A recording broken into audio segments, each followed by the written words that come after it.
Baik, pemirsa, terima kasih Anda masih bersama kami. Kita akan bahas soal kekuatan lawan dari Bu Airin dan juga Pak Ade. Kekuatan lawan yang didukung oleh Kim Plus yang bisa kita katakan rasa pemerintah, termasuk juga partai presiden terpilih ada di situ gitu. Bagaimana Bu Airin dan Pak Ade melihat seberapa sakit sebenarnya udah mulai kerasa, ini kan udah mulai kampanye, seberapa sakit di lapangan itu Bu? Yang pasti semua calon ingin menang, itu kan rumusnya. Dan kita akan melihat dengan kekuatan potensi yang kita punya, baik secara struktur jaringan partai, relawan maupun simpatisan dan yang lainnya. Dan belajar dari pengalaman saya, yang pasti figur itu saya lihat berbeda dengan pileg. Karena kan saya kemarin pertama kali saya ikut pileg kan, pertama kali ikut pileg, biasanya juga partainya yang dilihat dan juga figur dari calegnya gitu kan. Nah, untuk pilkada dengan pengalaman saya lebih kepada figur, dan tentu bagaimana kita mengaktifasi jaringan secara struktur baik dari tingkatan partai maupun juga relawan. Jadi kita fokus aja dengan apa yang harus kita lakukan dan apa yang belum kita lakukan dan terus melakukan evaluasi agar kita bisa lebih maksimal lagi mengingat waktu sekitar 1,5 bulan lagi. Oke, Pak Ade mau menambahkan bagaimana Pak Ade melihat kompetisi ini lawannya Kim Plus yang bisa dikatakan cukup besar gitu? Ya, intinya begini, bahwa ini pestanya rakyat ya. Pestanya rakyat artinya kan rakyat diberi kebebasan untuk memilih. Kita sebagai kandidat ya solusinya turun ke bawah, menyapa rakyat, melihat rakyat, juga sekalian juga mendengar aspirasi dari mereka. Jadi ketika kita datang ke masyarakat, ke rakyat, kita sapa betul, nanti ada chemistry-nya dapat. Sehingga apa yang mereka keluhkan kita dengarkan, juga itulah yang menjadi langkah kerja kita nanti ke depan. Dan itu yang juga dilakukan oleh Ibu Airin yang sangat berbiasa lamanya selama 2 tahun itu mengunjungi. Menurut saya itu. Oke, saya mau menunjukkan bahwa kita membuat grafik ada peta para partai pendukung dan juga kemudian jumlah kursi DPRD Banten. Kita simak bersama. Baik, nah dan ini termasuk juga hasil survei. Kita juga akan bahas Bu Airin dan Pak Ade ini hasil surveinya dari LSI dikatakan 73,7%. Memang pasangan yang didukung oleh Kim Plus 12,2%. Ada 14,1% yang belum menentukan pilihan.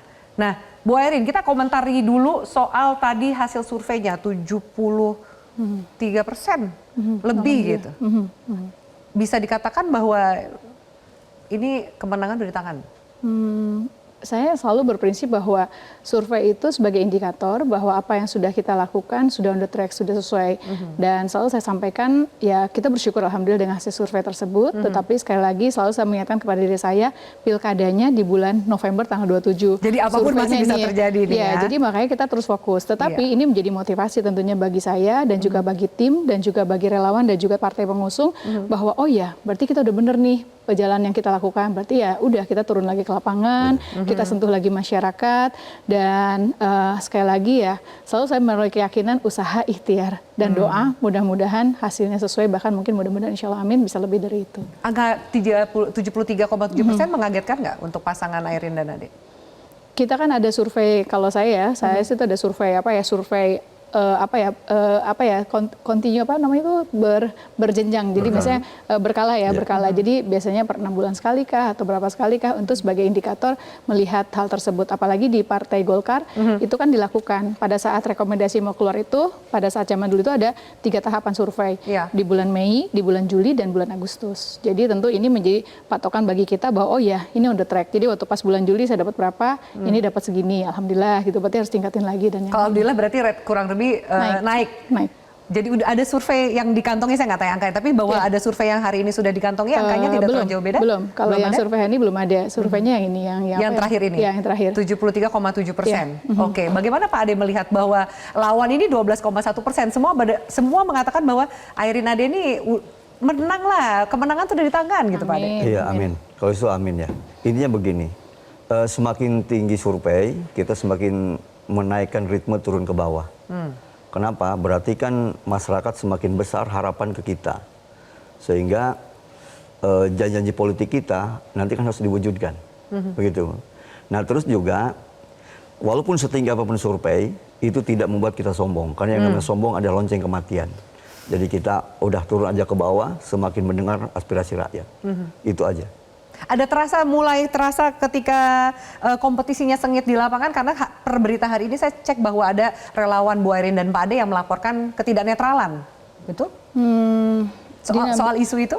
Dinamika politik ada, tetapi sesuai dengan kesepakatan ya Pak Dea, pada saat kampanye damai di mana kedua calon juga hadir sama-sama, kami juga sama-sama dengan calon yang lain, di situ ada Forkopimda dan yang lainnya, ada KPU, ada Bawaslu. Tentu kita akan sangat berharap bahwa pilkada di Provinsi Banten berintegritas dan bermartabat, sesuai dengan apa yang tagline kemarin salah satu yang disampaikan oleh KPU dan Bawaslu. Jadi mudah-mudahan itu bisa berjalan sehingga proses itu bisa sesuai dengan harapan kita, dan saya meyakini mudah-mudahan masyarakat bisa memilih sesuai dengan hati nurani masing-masing tanpa terintervensi ataupun juga memilih sesuai dengan apa yang menjadi harapannya untuk Provinsi Banten. Karena satu suara sangat berharga untuk untuk menentukan siapa pemenangnya. Banten hari ini dan juga ke depan. Oke, baik. Nah, salah satu image yang melekat di Banten itu, Ibu, adalah dinasti politik. Ini juga mungkin bukan hal yang baru yang ditanyakan kepada Ibu Airin gitu. Kita lihat seperti apa peta dinasti politik di Banten. Dan bisa dikatakan relasinya antara Bu Airin dan kemudian keluarga Ratu Atut itu menjadi salah satu contohnya. Bagaimana Ibu Airin melihat politik dinasti sebenarnya? Yang pasti kepemimpinan selalu saya sampaikan, tidak berdasarkan warisan, keturunan ataupun kekayaan, tetapi berdasarkan pengetahuan, kecakapan dan kemampuan, kerasnya kemauan dan juga tekad kita dan juga turunnya kita dan juga bagaimana kita untuk bisa mendapatkan kepercayaan dari masyarakat. Itu pengalaman saya. Jadi tidak serta-merta kita anak siapa bisa jadi, tetapi tidak serta-merta kita punya uang banyak belum tentu jadi. Tetapi bagaimana pengetahuan, kecakapan, dan juga kemampuan kita tentu untuk bisa menyampaikan kepada masyarakat dan kerasnya kemauan kita dan tekad kita. Oke, Pak Ade mau menambahkan soal politik dinasti? Begini Mbak, kenapa survei Ibu Airin tinggi sekali? Karena kan lihat rekam jejak ketika di Tangerang Selatan. Itu kan juga dilihat oleh rakyat, bagaimana keberhasilan beliau ketika menjadi wali kota. Dan itu juga menjadi perbincangan di rakyat Banten. Ditambah lagi beliau kan mau turun ke bawah, menyapa rakyat, berarti kan betul adanya. Apa yang dipraktekkan di Tangerang Selatan terbukti dengan apa? Dengan seringnya turun ke lapangan dan mendengarkan keluhan-keluhan rakyat. Itu menjadi pertimbangan mereka. Saya kira itu. Jadi intinya begini, rakyat Banten kan sudah pintar. Tahu mana yang harus dipilih oleh rakyat Banten. Kita ini sudah merdeka. Intinya biarkanlah pestanya rakyat ini menjadi kegembiraan rakyat untuk memilih. Sesuai dengan hati nuraninya. Tidak boleh ada paksaan dari siapapun. Karena ini bukan zaman Belanda lagi. Tapi politik dinasti itu juga menjadi salah satu mungkin kampanye negatif yang akan digunakan untuk menyerang pasangan Airin dan Ade. Mungkin aja, lawan mungkin aja. Kan yang namanya kompetisi kan bisa aja.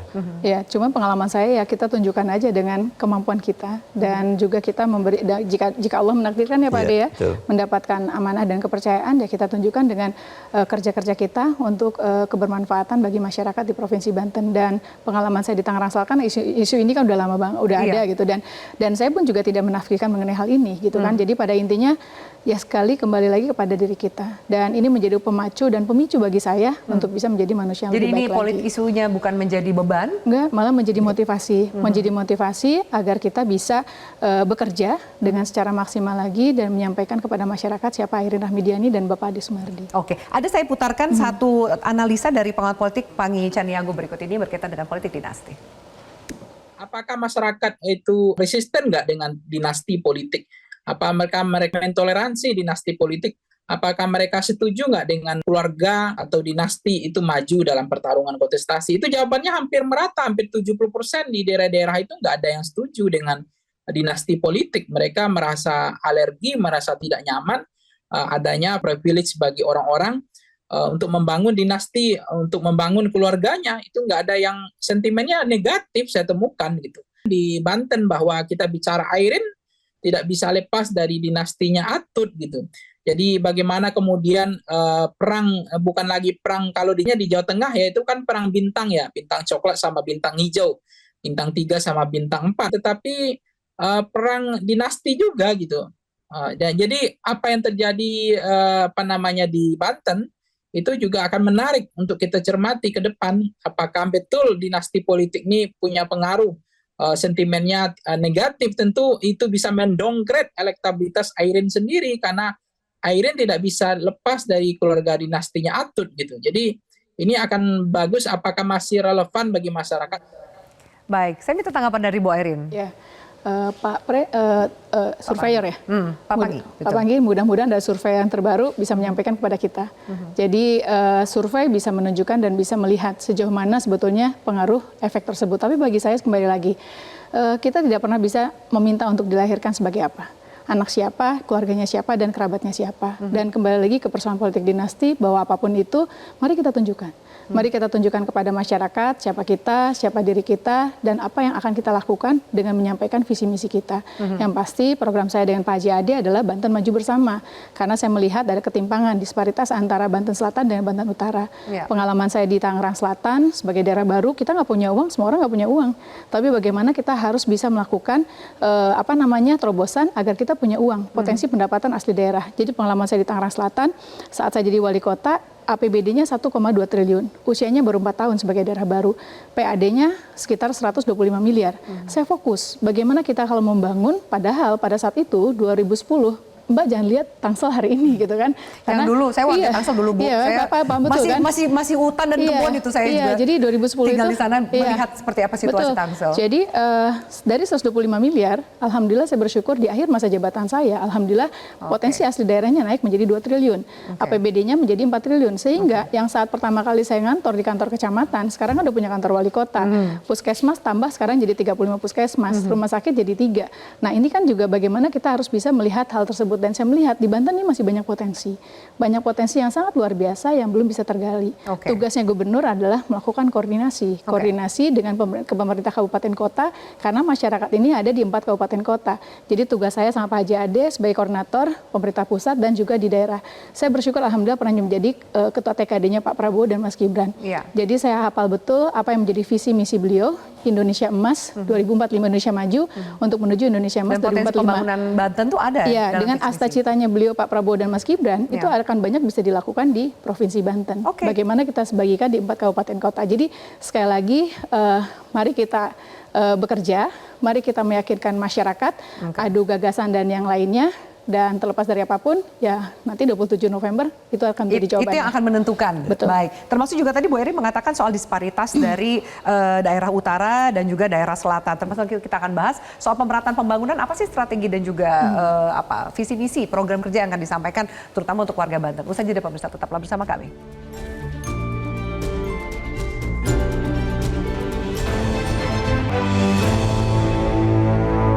Jelajahi cara baru mendapatkan informasi. Download Metro TV Extend sekarang.